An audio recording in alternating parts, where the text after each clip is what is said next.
Hey guys, it's Kevin at Watchhimtrade.com. It's Monday, May 18th, 2015. I just want to take a second to go over something that I don't think enough people understand. And that is, if you're trading options, is it a good environment to own premium in?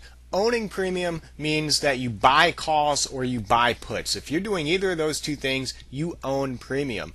And for starters, Monday is one of the worst days that you could own premium. But I'm not a great mathematician, so I can't get into the whole logic. So what I wanted to do is just create a simple and unscientific explanation to help you determine, is it a good environment to own premium in? So I'm just going to run through a couple examples, and I want you to focus on both strikes, all right, calls and puts. And what I'm going to show you is that, take Tesla for example, which is down 0.4%. You say, okay, it's down, so puts should be up, right? Well, not necessarily. You look at the Tesla 247.50 strike puts. These are the at-the-money strike puts. It's not like they're far out of the money or anything. They're down. They're flat. They're down 1%, flat, whatever you want to call it. They were down more.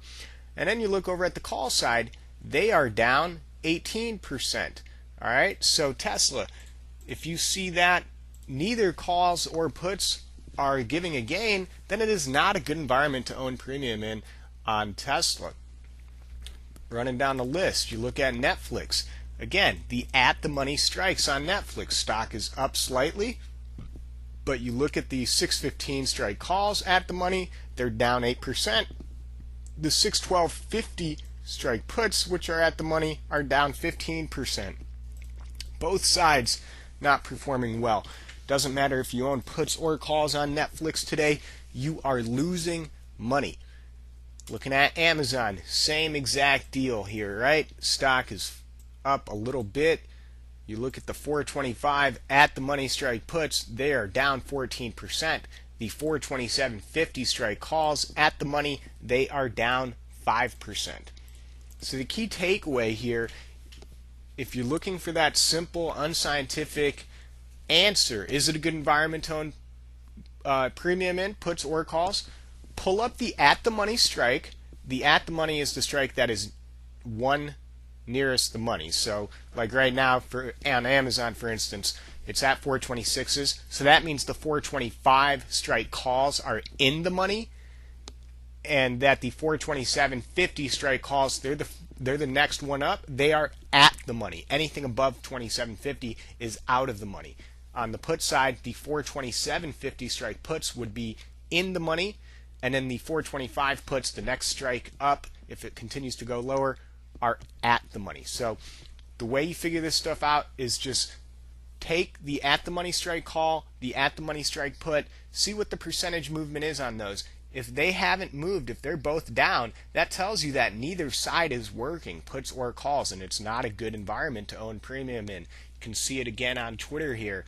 You take the call side of things, the 37 strike calls at the money, 37 strike puts at the money. One is down 20%, the other is down 8%. You don't win by losing less. All right, both of these are losers. Another stock, Apple. These are all liquid stocks, all high liquidity, high activity. But here we are, Apple at the money strike puts down 17%. At the money strike calls are completely flat. So none of those stocks would you want to be owning premium in on a day like today. There is not good activity. Again, somebody else could maybe give you a different reason with more explanations as to theta and gamma and vega and all that stuff. I'm not an expert in that stuff, so I don't pretend to be. I'm just giving you a simple way to evaluate this type of stuff. Now here we are, one example of a name where owning premium is working. Check out Priceline. At the money strike call on Priceline, the 1215 strike call is up 81% today. So that tells you, hey, if you own premium on Priceline today, it is working out. So the way I take this information and what I do with it is, for the rest of the day today, it's 11 a.m., so we still got 5 hours worth of trading. The only name I'm really going to look at owning premium on is Priceline. She's the only one, because she's the only one that showed me it was worthwhile today.